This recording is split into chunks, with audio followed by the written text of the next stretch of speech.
ओम नमो नारायण।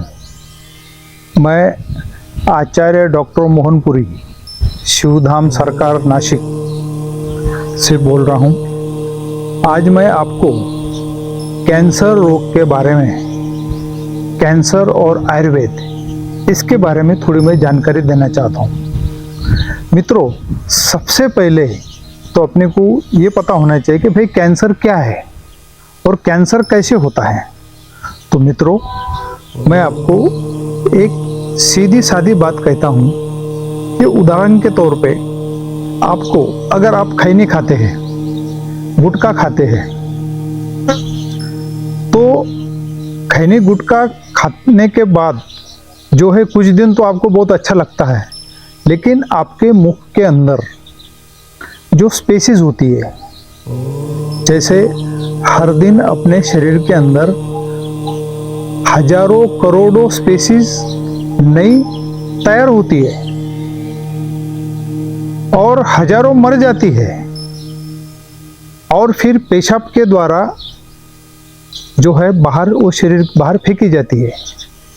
हजारों स्पेसिस का तैयार होना हर दिन और हजारों स्पेसिस का मरना, यह चक्र मरते दम तक शरीर में चलता रहता है। मैं आपको एक बात बताता हूँ कि जब बच्चा माँ के गर्भ में रहता है, क्या है वो, एक जो है स्पर्म जो है पुरुष का है और स्त्री का एक बीज है। कितना वजन है उसका, दिखते भी नहीं हो।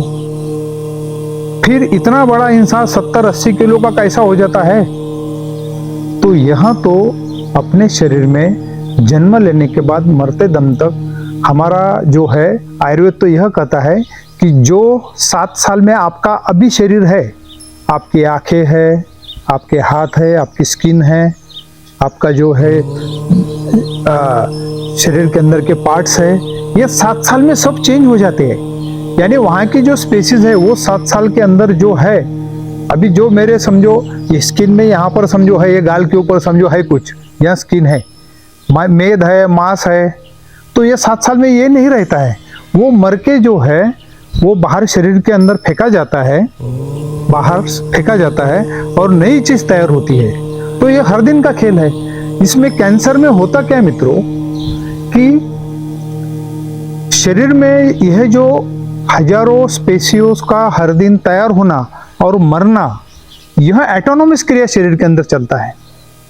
अपने शरीर के अंदर बहुत सारा ग्लैंड्स बैठा हुआ है, जैसे आपके यहाँ पिट्यूटरी ग्लैंड बैठी है, यहाँ थायराइड ग्लैंड है, ठीक है, फिर जो है आपका पैनक्रियास है, हाँ, उसके बाद जो है किडनी के ऊपर दोनों एड्रेनल ग्लैंड बैठी है, यानी ग्रंथि बैठी है, ठीक है, स्कॉर्टिल है, स्त्रियों का जो है वो गर्भाशय है, पूरा स्त्री बीज है बनाने की जो क्रिया चलती है उसमें, वो सब है।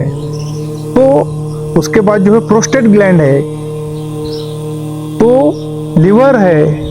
यह क्या है मित्रों, यहाँ अपना शरीर जब तक मरता नहीं तब तक उसको रिजर्वेशन करते रहने का, यानी नई नई चीजें देने का, नए नए स्पेसीज को जो है तैयार करने का, ये अपना इसका आदान प्रदान है। जैसे शरीर में खाना खाने के बाद रस निकलता है, रस के बाद उस रस का फिर जो है रक्त बनता है, वो रक्त का जो है वो मेद बनता है, फिर मांस बनता है, फिर अस्थि बनता है, मज्जा बनता है, शुक्र बनता है। ये मरते दम तक क्रिया अपनी चलती रहती है। ये सब क्रियाओं को डेली सप्लाई करने वाला तो कोई चाहिए ना। जैसे गाड़ी में आप पेट्रोल डालते हैं, तो भाई पेट्रोल डालेंगे तो गाड़ी चलेगी। उस पद्धति से आपके जो पार्ट्स है ये उसे सहायक है, ये सब चीजें तैयार करते हैं। कोई पाचन करता है, कोई दीपन करता है, कोई कैल्शियम तैयार करता है, कोई व्हाइट रेड ब्लड सेल्स तैयार करता है। तो छोड़ो, ये बहुत बड़ा लंबा किस्सा हो जाएगा। जो है आज मैं आपको यही बताना चाहता हूँ कि अपने शरीर में जो स्पेसीज हर दिन हजारों तैयार होता है और हजारों बढ़ जाता है, तो यहाँ अपने शरीर के अंदर कुछ क्रिया ऐसी हो जाती है कि अपनी बॉडी जो है, ये अपने जो सिस्टम है, ये सोए चले चलने के जो सिस्टम है कि नींद में रहते हैं आप तब भी अपनी बॉडी चलती रहती है, अपने बॉडी का क्रिया चलता ही रहता है। आपको इतना ही पता है सिर्फ कि मैं इतने बजे सोया था और इतने बजे मैं जग गया, बाकी आपको कुछ पता नहीं है। आपका मल मूत्र तैयार करना, शरीर में सब रस रक्त तैयार करना, यह सब चीजें जो है ये चलती रहती है मरते दम तक। तो मित्रों, यह जो हजारों पेशियों का बनना और मरना, इसके अंदर कुछ शरीर के अंदर ऐसी सेल तैयार हो जाती है कि जो सेल को अपनी बॉडी अलाउ नहीं करती है। वो बोलती कि भाई वो ये कौन सा एजेंट है, ये मेरे में कैसे आ गया, मैं इसे अलाउ नहीं करता है। तो वो गैदर हो जाता है, वो जगह पर जमा हो जाता है और जमा होने के बाद वो शरीर में इन्फेक्शन करता है। तो मित्रों, कैंसर सेल ऐसी नहीं तैयार होती है। कैंसर होने से पहले आपको, हर किसी को किसी भी चीज का कैंसर हो, चाहे आपका लंग्स का कैंसर हो, चाहे आपका माउथ कैंसर हो, चाहे आपका लिवर का कैंसर हो, चाहे आपको गर्भपेशियों का कैंसर हो, चाहे प्रोस्टेट का कैंसर हो, कैंसर बहुत सारे हैं मित्रों, लेकिन वो जात एक ही है कि भाई जो उसकी जो स्पेसीज है वो बॉडी अलाउ नहीं करती कि भाई एक स्पेसीज मर गई और दूसरे वहां पर आ गई, तो वो दूसरे जब आएगी तो वो बोलेगी ये दूषित है, मुझे नहीं चाहिए, तो वही जमा हो जाती है। वो सीधी सी बात है, उतना कैंसर से डरने की जरूरत नहीं है। लेकिन मैं ये पूरे जमाने को बताना चाहता हूं कि मित्रों, आपका जो रहन सहन है, आपका खान पान है, आपका सोच विचार है, इन सब चीजों का हमारे ऋषि मुनियों ने आयुर्वेद शास्त्र में पहले से ही बता चुके हैं कि किसी चीज की अराजकता नहीं होनी चाहिए। कोई भी चीज आपके ऊपर जो है उसने कंट्रोल नहीं करना चाहिए। जैसे आप सिगरेट पी रहे हैं, तो भाई आपने अगर सिगरेट नहीं पिया तो आप बोलते नहीं मुझे तो सिगरेट पीना पड़ता है, नहीं तो मुझे गड़बड़ हो जाता है, दिमाग चलता नहीं है। कोई बोलता है कि भाई मैं जब तक खैनी नहीं खाऊंगा, हाँ, तब तक मुझे जो है वो लैट्रिन ही नहीं आता है। कुछ लोग बोलते हैं कि भाई वो गुटखा अगर मैं नहीं खाऊं तो मुझे तो पैसे गिनने के हैं, तो वो गिनती नहीं समझ में आती है। तो ये क्या खेल है मित्रों? देखो, आपको ये जो जितने भी आप जो अननेचुरल चीजें हैं, शराब पीना है, सिगरेट बीड़ी पीना है, गांजा पीना है, आपको जो है यह चीज़ों अगर आपको करने की है तो आप करो, लेकिन इसका जो है कुछ संतुलन होना चाहिए। इसका जो है आपको ऐसा लगना चाहिए कि भाई यह चीज़ें जो है यह मैं लिमिटेशन में लूँगा। अगर आपका इसका अतिरेक जब आप करते हैं तो अतिरेक करने के बाद ये आपके शरीर को फाड़ देती है। आपके शरीर में स्वयंचलित जो है जो कार्य चलता है, रस रक्त मेद मांस अस्थि मज्जा वीर्य बनाने का, इसको रोक देता है। शरीर में आपका वात पित्त और कफ इसको दूषित कर देता है, इसको डिस्ट्रॉय कर देता है। और फिर ऐसे हो जाता है कि जैसे दूध है भाई वो फट गया, फटने के बाद किसी काम का नहीं मित्रों। उसी पद्धति से आपके शरीर के अंदर ये सप्तधातु तैयार नहीं होता है, और फिर जो सेल्स तैयार होती है वो सेल्स जो है वो ऐसी सेल होती है कि जो शरीर के कुछ काम की नहीं है, शरीर उसको अलाउ नहीं करता है। तो मित्रों, अगर आप खैनी खाते, गुटखा खाते हैं, आपको सिग्नल मिलता है कि मेरे मुख के अंदर छाले पड़े हैं, क्यों खा रहे भाई आप? तब भी आप खा रहे, आप खुद ही तो जो है मरने के लिए तैयार है ना, आप खुद ही फांसी लेना चाहते हैं। दूसरा जो है दारू पीने वाला, भाई दारू पीने वाला है, शरीर उसका जो है जो है उसका वजन कम हो रहा है, उसके नसों में, उसके खन में, उसके पूरे खून में, पूरे स्रोतों में उसका जो है सब वो जमा हो रहा है। जहां भी उसके जहां देखो बदबू उसकी जो है दारू की बदबू आ रही है, तब भी आप दारू ले रहे हैं। आपको अगर आप खाना खा रहे हैं, खाना खाते समय शास्त्र ये कहता है कि खाना खाते समय आपका जो है आधा ही खाना खाने का है, आधा खाने के बाद भी आप जिंदा जी सकते हैं, अच्छा जिंदा जी सकते। तो जो 4 भाग रहते हैं अपने पेट के, जो जितना क्वांटिटी आप खा रहे हैं, तो 2 भाग में खाना चाहिए, 1 भाग हवा के लिए और 1 भाग पानी के लिए आपने छोड़ना चाहिए। नहीं खाते आपको कॉन्स्टिपेशन हो जाता है, कॉन्स्टिपेशन होता है, आपका पित्त बढ़ जाता है। आपका पित्त बढ़ने के बाद आपको खून ठीक तरह से नहीं बढ़ता है, तो आपकी स्पेसीज कहाँ से ठीक तरह से बढ़ेगी? मित्रों, आपको अगर संडास साफ नहीं हो रहा है, बहुत छोटी सी बीमारी है कि भाई पेट साफ नहीं हो रहा है। पेट साफ नहीं होने से वहां पर जो आपका जो पासिंग टूल है, जो हार्ड टूल है आपका, ठीक है, जो संडास होती है जब आपको, तो कठिन हो जाती है, तो वो रेक्टम से जब पास हो जाती है तो पास होते समय वहां पर वो स्टिच कर देती है, वहां पर फाड़ देती है। तब भी आप दारू पी रहे, सिगरेट पी रहे, हाँ, हद से ज्यादा खाना खा रहे, वो जंगम फूड खा रहे, रोटी चावल दाल जो किचन में खुद पकती है वही सबसे अच्छा खाना है। कुछ भी खाओ, बाहर अगर आपने वड़ा पाव खाया, ज़्यादा तीखा खाया, ज़्यादा मसाला खाया, तो ये सिग्नल होता है आपको कि भाई पेट ठीक नहीं है, क्यों खा रहे आप? तो कैंसर को आप खुद ही आमंत्रण दे रहे हो, आप खुद ही कैंसर को आमंत्रण दे रहे हैं। कैंसर का कोई ऐसी चीज नहीं कि बाहर से कैंसर का कोई जंतु आ गया, आपके शरीर में अंदर घुस गया और आपको कैंसर हो गया। कैंसर का जो सेल आप तैयार करते हैं शरीर के अंदर, उसका आपका जो है, आप खुद ही उसको जिम्मेदार है। तो कैंसर होने से पहले ही सतर्क रहिए। हमारा आयुर्वेद यह कहता है कि हर इंसान ने जो है अपने शरीर की देखभाल करनी चाहिए। हमारा आयुर्वेद शास्त्र जो है कुछ बीमारी लगने के बाद तो काम में आता ही है, लेकिन बीमारी ही न लगे। इतने दवाखाने थे पहले या इतने हॉस्पिटल थे पहले? नहीं थे। फिर अभी क्यों है? यहाँ जो है एक साइड में जो है, आपको एक बात बताता मैं, कुछ अंग्रेजी दवाइयाँ है। मैं अंग्रेजी दवाइयों के खिलाफ नहीं हूँ, लेकिन किसी डॉक्टर की सलाह नहीं लेने से, मेरे पास कई पेशेंट है ऐसे, कुछ एक पेशेंट आते कि डॉक्टर साहब हमें हेडेक था और हेडेक की हम दवा लेते थे। कोई बोलता मुझे नींद नहीं आ रही थी, कोई बोलता था मुझे चेस्ट पेन हो रहा था, तो हमें फिर वो दवाई मेडिकल वाले से पूछ के ले लिया और बाद में हमें कैंसर हो गया, पैरालिसिस हो गया, बीपी बढ़ गया, शुगर बढ़ गया, ये सब डिस्टर्ब हो गया। तो मित्रों, जो भी अंग्रेजी गोली आपको लेना है या अंग्रेजी दवा लेना है, अगर आपके पास स्पेशलिस्ट को देने के लिए पैसे नहीं है तो आप छोटे डॉक्टर के पास जाइए ना, जो एमबीबीएस है या फिर बीएमएस है या हमारे बीएचएमएस है डॉक्टर, उनके पास जाइए। या आप स्पेशलिस्ट के पास भी गए, अगर आपके पास पैसा नहीं तो आप बोले ना, अगर वो मांगता है भाई मेरा 500 रुपये हो गया, तो आप बोलो ना सर मेरे पास 200 रुपये आए, कोई वो भी इंसान है, वो छोड़ देगा आपको। लेकिन डॉक्टर विदाउट डॉक्टरी सलाह आप कोई वेस्टर्न मेडिसिन मत लीजिए मित्रों, वो बहुत घातक है। और कुछ एक मेडिसिन तो इंडिया में ऐसी चल रही है कि वो बोलना ठीक नहीं मेरे मुंह से, लेकिन बोल देता हूँ अभी कि यूरोप में जिसकी चिकित्सा है उसके पास वो दवाएं चलती नहीं उस देश के अंदर, वो भी अपने देश में चल रही है। तो छोड़ो इन बातों को, अपने को यह मेरा आज का कंसंट्रेशन आपको यही देना है कि आपको अगर कैंसर होता है तो डरने की बात नहीं है। और कैंसर, पहले लोगों को कैंसर होता था मित्रों, गांव में कई 2-3 गांव में एकाधे को कैंसर हुआ तो पूरे आसपास के गांव के लोग देखने के लिए जाते थे उसको कि भाई कैंसर हो गया। अभी तो ऐसा है कि आप देखो जितने भी ऑन्कोलॉजिस्ट है, जितने भी कैंसर सेंटर है, वहां पर देखिए आप, भाई वो कैंसर के कितने प्रकार आपको बताऊं मैं।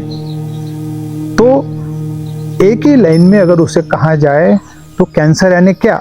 अपने शरीर के अंदर हजारों सेल, हर दिन लाखों सेल तैयार होते हैं, लाखों मरते हैं, शरीर उसको बाहर लैट्रिन, पेशाब और पसीना के द्वारा बाहर फेंकता है और नई सेल उसकी जगह लेती है। उसके बीच में अगर कोई दूषित चीज की वजह से, आपके खान पान की वजह से, जंगम फूड की वजह से, या फिर कुछ दवाइयाँ ऐसे उसमें साइट्रिक एसिड डाला जाता है, सोडियम बेंजोएट डाला जाता है उसको प्रिवेंशन करने के लिए, फर्मेंटेशन करने के लिए, आपको मैदा से बने हुए बिस्किट है जो ताजे नहीं है, ये सब आपके पाचन अवस्था बिगाड़ देते हैं। ये चीजें खराब नहीं है, जिसका अतिरेक करने के बाद जो है आपके शरीर के अंदर ऐसा होता है। तो मित्रों, आपको अगर कैंसर है तो आप, हमने शिवधाम सरकार भारतीय आयुर्वेद एवं अध्यात्म योगपीठ के द्वारा यह संचालित है। इसकी वेबसाइट भी हमारी अवेलेबल है, www.shivdhamsarkar.com से जाके आपको पूरी जानकारी मिल सकती है। वहाँ पर जो है आप अपना क्या प्रॉब्लम है मुझे बता सकते हैं। मित्रों, कैंसर के बाद जो है सबसे पहले अगर आपको शरीर में कुछ ऐसा लगता है कि मेरा ये पार्ट जो है, जैसे छाले पड़ना शुरू हो गया मुख के अंदर, या फिर जो है पेशाब में जो है खून आना शुरू हो गया, या तो फिर आपको संडास करते समय आपका जो उसमें ब्लड आना शुरू हो गया, तो ये समझ के चलो कि यह सब कैंसर के ही लक्षण है। या कहीं शरीर में गांठ आपको दिखाई दी, तो भाई ये जो गांठ दिखाई दी आपको समझो, हाँ, तो फिर उसका आप जो है पहले इलाज कर सकते हैं आप, या फिर उसका बायोप्सी कीजिए। बायोप्सी से कुछ लोग बोलते हैं कि बायोप्सी करने के बाद वो बढ़ जाता है, फिर कैंसर नहीं है तो भी हो जाता है, गलत बात है। आप बायोप्सी कीजिए, टेस्ट अवेलेबल है मॉडर्न मेडिसिन में, वो आप उसका बायोप्सी करके ठीक तरह से रोग निदान कीजिए। लेकिन इसमें डरने की बात नहीं है। इसमें आप क्या करते हैं, डर जाते हैं, और पेशेंट भी डर जाता है, घर वाले भी जो है परेशान हो जाते हैं कि कोई बोलता भाई ये हॉस्पिटल में ले जाओ, वो हॉस्पिटल में ले जाओ, ये बाबा के पास ले जाओ, यहाँ कोई वैद्य बैठा है उसके पास ले जाओ, ठीक है आप ले जाओ। लेकिन मित्रों यह सब ट्रीटमेंट करते समय आपने जो है ज़्यादा भगदड़ नहीं करने का। सबसे पहले आप जो है टेस्ट कीजिए, टेस्ट करने के बाद उसके ऊपर जो है आपका केमोथेरेपी है, रेडिएशन है, ये सब कीजिए, सर्जरी भी उसके ऊपर है। लेकिन यह सब करते समय इसके करने के साथ आपने आयुर्वेद ट्रीटमेंट लेना जरूरी है। ईस्वीसन पूर्व 15,000 साल पहले आयुर्वेद तैयार हुआ है। और क्या उस समय कैंसर नहीं थे? क्या शरीर के अंदर दूसरी स्पेशीज तैयार नहीं होती थी?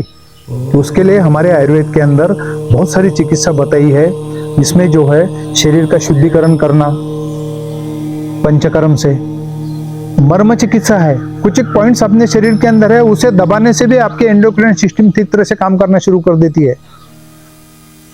कुछ आयुर्वेदिक दवा है, आयुर्वेदिक दवा जो है, आयुर्वेदिक दवा के अंदर ऋषि मुनियों ने विष चिकित्सा बताई है, यानी उसे उपविष कहते हैं। यह उपविष की चिकित्सा है, जैसे बचनाक है, कुचला है, गंधक है, ठीक है, पारद है, जिसका भी इस्तेमाल करके जो है आपको ठीक तरह से चिकित्सा की जाती है। लेकिन हमारे आयुर्वेदिक प्रैक्टिशनर कुछ जो है इस उपविष को शास्त्र ने तो बताया है, लेकिन वो उसका इस्तेमाल नहीं करते। तो हमारे शिवधाम सरकार में हमने इस उपविष चिकित्सा की पूरी सुविधा हमने करके रखी है, स्पेशली कैंसर के लिए। और हमने तो हमारे शिवधाम सरकार में एक आयुर्वेदिक कैंसर रिहेबिलिटेशन सेंटर का हमने निर्माण किया है। आप आइए वहाँ पर, बहुत ही नो लॉस नो बेनिफिट तत्व के ऊपर हम वहाँ पर एडमिशन देते हैं।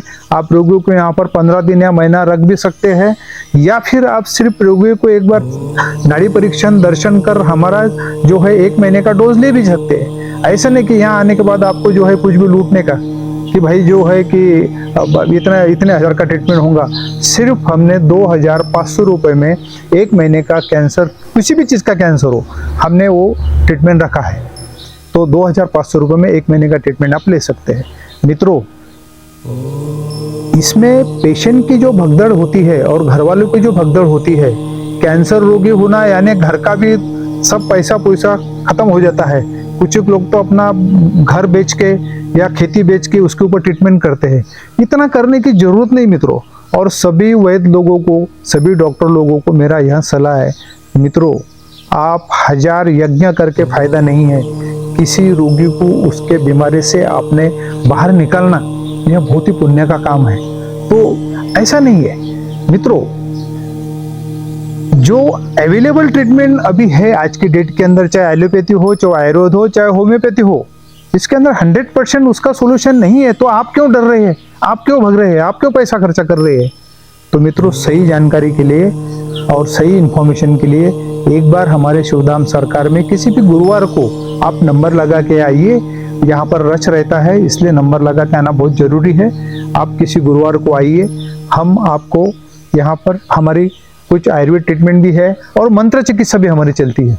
देखो, आपका कैंसर ठीक करना है तो आपको हम क्या करते हैं, ये आपने हमें सवाल पूछना चाहिए। ऐसा नहीं कि डॉक्टर के पास गए, डॉक्टर बहुत अच्छा दिख रहा है, बहुत अच्छा खासा उसका कंसल्टिंग है और डॉक्टर साहब भी थोड़े अच्छे दिख रहे हैं, आध्यात्मिक दिख रहे हैं और फिर अच्छे सही ट्रीटमेंट देंगे। डॉक्टर को पूछो आप क्या ट्रीटमेंट दे रहे हैं। हमारे पास आयुर्वेद में अगर आएंगे तो हम आपका पूरा शरीर शुद्धि होगा पंचकर्म के द्वारा, मर्म चिकित्सा होगा, कुछ एक पॉइंट्स होते हैं, वो पॉइंट्स को दबा के आपके एंडोक्राइन सिस्टम जो मैंने बताई है, जो ग्रंथि बैठी है, जो ग्रंथि आपके शरीर के अंदर सप्तधातु तैयार करती है, वो ग्रंथियों का काम हम ठीक करते हैं। जंतुनाशकता भी करते हैं, कुछ लेप भी रहता है और कुछ ये जो उपविष की चिकित्सा हमने बताई वो भी चिकित्सा हम करते हैं। और साथ साथ में मन के ऊपर भी चिकित्सा करते हैं। मन के ऊपर से चिकित्सा करना बहुत ही जरूरी है। जब रोगियों को ऐसा लगता है कि मैं किसी गंभीर रोग से पीड़ित हूँ, तो मित्रों वो उसकी शरीर की जो एंटायर सिस्टम है, जो ग्रंथियों की सिस्टम है, वो काम करना बंद कर देती है। वो उसके दिमाग में एक ही रहता है कि भाई जो है मैं अभी मरने वाला हूँ। तो ऐसा मत सोचिए आप, ये पुनर्जीवन दोबारा है, लेकिन ये जीवन में जब आपको ऐसा लगता है कि मुझे सही रास्ता नहीं मिल रहा है, आप हमारे शिवधाम सरकार में आइए। और कैंसर रोगियों को मैं ये बताना चाहता हूँ कि आयुर्वेद ट्रीटमेंट एलोपैथी के साथ आप चालू रखिए, क्योंकि आप केमोथेरेपी करने के बाद, करते समय, रेडिएशन की चिकित्सा करते समय या सर्जरी होने के बाद रेडिएशन से क्या होता है, इम्यूनिटी बहुत शरीर का लो हो जाता है। तो हमारे आयुर्वेद के शास्त्र के अंदर बहुत ही अच्छी दवाइयाँ है जो है, इसमें कुछ जो है आयुर्वेदिक जड़ी बूटी है हमारी, कुछ विष चिकित्सा से संशोधित की आयुर्वेदिक दवा है इसके अंदर, और कुछ इम्यूनिटी आपको बढ़ने के लिए भी है। नहीं तो क्या होता, आपने केमो ले लिया, इम्यूनिटी खत्म हो गई और वैसे भी पेशेंट मर जाता है। फिर मैं तो ये बोलता हूँ कि ट्रीटमेंट ही किस लिए दे रहे हैं आप? हाँ, आप किसी कैंसर रोगियों को, मैं आपको दावे के साथ कहता हूँ, अगर आपने कुछ देसी इलाज किया समझो, हाँ, और तो आप ज़्यादा दिन जिंदा रह सकते हैं। आप इधर उधर घूम घाम के पैसा भी खत्म हो जाता है और पेशेंट भी खत्म हो जाता है। उसका रिपोर्ट कौन देता है, ये पेशेंट मर गया। मैं घर वालों को सबको ये बताना चाहता हूँ कि जिस भी डॉक्टर के पास आपका ट्रीटमेंट चालू है, उसे एक फ़ोन करके तो भी बताओ कि डॉक्टर साहब ये जो है, यह इंसान जो है आपके पास ट्रीटमेंट ले रहा था और ये कल मर गया। तो डॉक्टरों को भी थोड़ा सा जो है, डॉक्टर भी लोग भी हमारे सुधर जाएंगे कि भाई इसके अंदर हमने एक आर्थिक जो है इकोनॉमिकली पेशेंट को क्या सपोर्ट करना, उनको भी पता चला। वो पेशेंट उधर मर जाता है, हमको पता नहीं रहता है। आप बोल दो ना, जब मुझे अगर महीने में अगर समझो 100 कॉल आना शुरू हो गए कि भाई ये पेशेंट का इलाज चल रहा था और इस समय मर गया, तो मुझे भी फील होगा कि मैं क्या कर रहा हूँ, मैं ट्रीटमेंट क्या दे रहा हूँ। तो यह जो है, इसके लिए जो है आप ज़्यादा डरने की जरूरत नहीं है। कैंसर होना यानी एक सीधी लाइन अगर बताना है तो आपके शरीर के अंदर हजारों सेल जो डेली तैयार होते हैं, हजारों मरते हैं। तो सेल तैयार होते समय उसके अंदर जो है आपको नए, वो जो दूषित सेल है वो शरीर लेता नहीं है, वो शरीर नहीं लेता और वो शरीर के अंदर जमा हो जाता है। तो आप डरो मत, आप आइए शिवधाम सरकार में, आपका स्वागत है। और कैंसर के लिए हमने जो नासिक में जो हमने एक आयुर्वेदिक कैंसर रिहैबिलिटेशन सेंटर का हमने निर्माण किया है, तो आपका स्वागत है। आप आइए। अगर आपके पास पैसा नहीं तो भी मुझे बताइए, कम से कम मैं कम से कम क्या दे सकता हूं, अगर तो वो करूंगा और आपको नो लॉस नो बेनिफिट पे दवा दूंगा। लेकिन कैंसर के ऊपर आयुर्वेदिक में ही 100% ट्रीटमेंट है, क्योंकि यह चिकित्सा शारीरिक और मानसिक होती है। यह मेरी नहीं है, ईस्वीसन पूर्व 15,000 साल पहले बताई हुई है। अंग्रेजी दवा कब आई है मित्रों? 1818 के बाद, 1875 के बाद। क्या कौन सी वो एलिजाबेथ वगैरह क्या यहाँ बीमार पड़ गई थी, तब उधर से इंजेक्शन लेके आए और तब पता चला ये भी कोई होती है। इससे पहले भी तो सदियों लोग जिंदगी जीते थे ना। और हमारे दादा परदादा देखो 150 साल, 125 साल जीने की अपनी हिस्ट्री है। तो मित्रों, आयुर्वेद जो है यह आपको कैंसर से जरूर मुक्ति देगा। आप हमारे शिवधाम सरकार में आइए। और दूसरा, मैं आपको ये वीडियो के द्वारा एक चेतावनी देना चाहता हूँ। अगर आपके शरीर में किसी प्रकार का डिसऑर्डर होता है तो आप किसी भी डॉक्टर के पास जाके देखिए ना, उनको पूछिए ना, उसको उस रोग को जो है शरीर पे मत निकालिए। कुछ एक्सिस डोज लेने से जो है, गलत ट्रीटमेंट लेने से या अपने मन का ट्रीटमेंट लेने से भी ब्लड कैंसर तक की बीमारियां हो जाती है। तो आप डरो मत ना, आओ ना। कोई आपको पैसा नहीं ना आपके पास कंसल्टिंग का, आप डॉक्टर के पास ये बोलिए सर मैं आया कंसल्ट लिया, मेरे पास पैसा नहीं है, तो छोड़ देगा आपको। लेकिन अपने मन के हिसाब से दवा मत लीजिए। और अपने शरीर में जैसा मुख में छाले पड़ना, पेशाब में खून आना, लैट्रिन के साथ खून आना, या लैट्रिन के जगह पर रेक्टम में जो है वो जो है वहाँ से खून आना है, वहाँ फिर दर्द होना, अंगार होना। मित्रों, अभी रेक्टम के कैंसर सबसे ज्यादा बढ़ रहे। क्यों बढ़ रहे हैं? आपके खान पान की वजह से। आपको पता चलता तब भी आप खा रहे, तीखा खा रहे, मसाला खा रहे, दारू पी रहे, बीड़ी पी रहे। भाई आप संभलो थोड़ा सा, ठीक है। कैंसर जो है पहले जमाने में इतना नहीं था। तो आपका चयापचय, आपका शरीर, आपकी तंदुरुस्ती, उसका ख्याल रखिए। और अगर आपको कुछ समझ में नहीं आता तो आप हमारे पास आके मुफ्त सलाह ले सकते हैं। ओम नमो नारायण।